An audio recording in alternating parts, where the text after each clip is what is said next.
சில நாள் சமைக்க சோம்பேறித்தனமாக இருக்கும். அப்போ ஈஸியாக செய்ய ஒரு சைட் டிஷ் சாதத்துக்கு முட்டை தொக்கு எப்படி பண்ணுறதுன்னு பார்க்கலாம் வாங்க. முட்டை தொக்குக்கு ஃபஸ்ட்டு ஒரு பேனில் ஒரு 4 டேபிள் ஸ்பூன் ஆயில் விட்டுக்கலாம். எண்ணெய் காஞ்சோன்னு ஒரு 2 பட்டை பீஸு, ஒரு 4 லவங்கம், ஒரு 2 ஏலக்காய், ஒரு பிரிஞ்சி இலை போட்டு வதக்கிக்கலாம். மசாலா வதங்கினோன்னு கருவேப்பிலை, ஒரு 2 பச்சை மிளகாய், ஒரு பெரிய வெங்காயத்தை கட் பண்ணி போட்டுடலாம். வெங்காயம் பொடிசாக கட் பண்ணியிருக்கணும். வெங்காயம் வதங்க தேவையான உப்பு போட்டு வதக்கிக்கலாம். வெங்காயம் நல்லா கோல்டன் ப்ரௌன் கலரில் வதங்கணும். இப்போ இது பார்த்தீங்கன்னா ஒரு மாதிரி கோல்டன் ப்ரௌன் கலரில் இந்த வெங்காயம் வந்து நல்லா வதங்கிருச்சு. இப்போ இந்த டைமில் நம்ம ஒரு 2 டேபிள் ஸ்பூன் இஞ்சி பூண்டு பேஸ்ட்,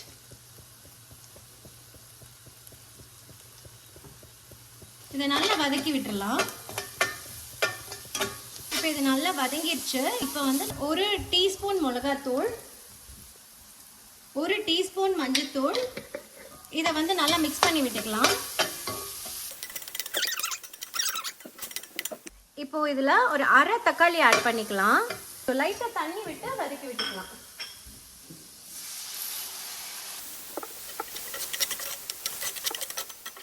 ஒரு டேபிள் ஸ்பூன் தனியாத்தூள், 1 டீஸ்பூன் கரம் மசாலா, இதை நல்லா மிக்ஸ் பண்ணிக்கலாம். பச்சை வாசனை போகிற அளவுக்கு இதை நம்ம வதக்கிக்கிற போகிறோம்.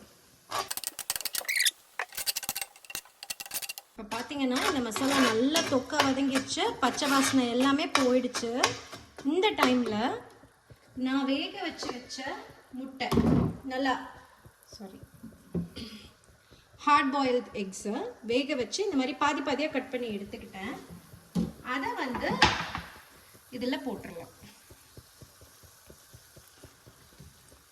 சிம்மில் வச்சுக்கோங்க, இல்லைன்னா மசாலா அடி பிடிச்சிரும் தண்ணி இல்லாதனால. இந்த மாதிரி போட்டு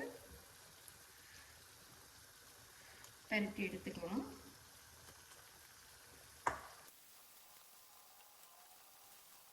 பார்த்தீங்கன்னா ஒரு சைட் கோட் பண்ணிட்டேன்னா இப்போ வந்து இதை அப்படியே திருப்பி விட்டுடலாம். முட்டை ஆல்ரெடி வெந்ததுனால ரொம்ப ஃப்ரை ஆகணும்னு அவசியம் இல்லை. இந்த தொக்கு தான் வந்து அதுக்கு டேஸ்டே தரும். இது மேலே கொஞ்சம் கொத்தமல்லி தூவி இதை ஆஃப் பண்ணிடலாம். சூப்பரான முட்டை தொக்கு ரெடி. Bye guys.